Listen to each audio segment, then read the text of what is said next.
एक दफा का जिक्र है कि एक छोटे से गांव में दो बहनें रहती थीं जिनके नाम साइमा और हिना थे। वो एक छोटी सी झोपड़ी में अपनी जिंदगी गुजार रही थी। साइमा बहुत मेहनती लड़की थी और फारिग वक्त में अपने वालिद की सब्जी की दुकान पर हाथ बटाती थी। दूसरी तरफ हिना को सैर व तफरीह और मजे करना पसंद था। जब वो बोर हो जाती तो दरिया के किनारे जाकर अपना अक्स देखती और अपने लंबे बाल संवारती। आज तो मैं अपनी बहन से भी ज्यादा खूबसूरत लग रही हूँ। एक दिन साइमा और हिना के वालिद एक लंबे सफर पर रवाना हो गए, ऐसा सफर जिससे वापसी मुमकिन न थी। साइमा बहुत गमगीन हो गई, लेकिन हिना खुश थी। अब तो मैं पूरी रात दरिया के किनारे बैठ सकती हूँ। वालिद के जाने के बाद साइमा ने और भी ज्यादा मेहनत करना शुरू कर दी। सुबह वो झाड़ू देती, दोपहर के खाने के लिए मजेदार शोरबा बनाती और कपड़े धोकर सूखने के लिए लटकाती। हिना का वाहिद मशगला साइमा के लिए मुश्किलात पैदा करना था। वो कालीनों को गंदा कर देती और पके हुए शोरबे में ठंडा पानी डाल देती। शोरबा अभी तक ठंडा क्यों है और कालीन फिर से गंदे कैसे हो गए? मैंने तो साफ किए थे।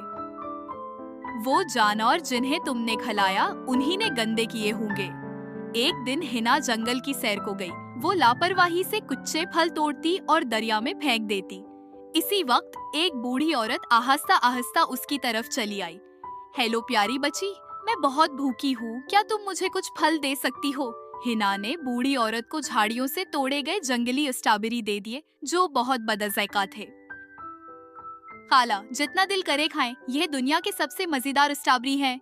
जैसे ही बूढ़ी औरत ने वो स्ट्रॉबेरी खाए, उसके पेट में दर्द शुरू हो गया। बूढ़ी औरत ने कहा, क्या ये स्ट्रॉबेरी मजेदार थे? आफ, फिर भी शुक्रिया। जब हिना घर वापस लौटी तो वो बूढ़ी औरत वहीं सो गई। साइमा, जो जंगल से रात के खाने के लिए सब्जियां चुन रही थी, उसने बीमार बूढ़ी औरत को देखा और फौरन उसे अपने घर ले आई। ये औरत हमारे घर में क्या कर रही है? इससे बदबू आ रही है। ऐसा मत कहो हिना, ये औरत बहुत बीमार है। हमें उसे सेहतमंद खाना खिलाकर ठीक करना चाहिए। साइमा ने गर्म गर्म शोरबा बनाया, जड़ी बूटियों की चाय तैयार की, लेकिन हिना चुपके से वो शोरबा फेंक देती और चाय में मट्टी डाल देती। हिना, क्या तुमने उस चाय में मट्टी डाली है? सच सच बताओ। नहीं, मैंने कुछ नहीं किया। ये तो खुद बूढ़ी औरत ने डाला होगा। चंद दिनों में बूढ़ी औरत ठीक हो गई। तुम एक बहुत नेक दिल लड़की हो साइमा। अगर तुम कभी बीमार हो जाओ तो ये ब्लूबेरी खाना, फौरन ठीक हो जाओगी। तमाम काम तन्हा करने के बायस साइमा बहुत थक गई और बीमार होकर बिस्तर पर गिर गई। हिना, क्या तुम मुझे वो ब्लूबेरी लाकर दे सकती हो जो बूढ़ी औरत ने दी थी? लेकिन हिना ने वो ब्लूबेरी खुद खा ली थी। यहाँ कुछ भी नहीं बचा। शायद वो परिंदे खा गए होंगे जिन्हें तुमने दाना डाला था। साइमा और ज्यादा कमजोर होती गई और पसीने से शराबूर होकर सो गई। हिना घर से बाहर निकली और दरिया के किनारे जाकर अपने बाल संवारने लगी। इसी लम्हे वही बूढ़ी औरत दोबारा उसके सामने नमूदार हुई। छोटी लड़की, तुम्हारी बहन कहाँ है? वो तो फल लेने गई है और काम करने भी। तुमने झूठ बोला है। बूढ़ी औरत फौरन घर पहुंची और साइमा को बीमार हालत में देखकर बहुत अफसरदा हुई और रोने लगी। हिना, जो खिड़की से सब देख रही थी, जोर जोर से हंसने लगी। तभी वही बूढ़ी औरत एक खूबसूरत परी में बदल गई। हिना बहुत हैरान हुई। तुम परी हो? मैंने तुम्हें अपने घर में जगह दी। अब तुम मुझे दुनिया के सबसे खूबसूरत बाल दे दो। जादू करो फौरन। जब मैंने तुम्हें पहली बार देखा तभी मैंने बूढ़ी औरत का रूप लिया ताकि तुम्हारी नीयत जान सकूं। मैंने तुम्हें एक अच्छा काम करने का मौका दिया, लेकिन तुमने हर बार बुरा ही किया। परी ने अपनी छुरी घमाई और हिना के बालों की जगह झाड़ की बेल अगाई।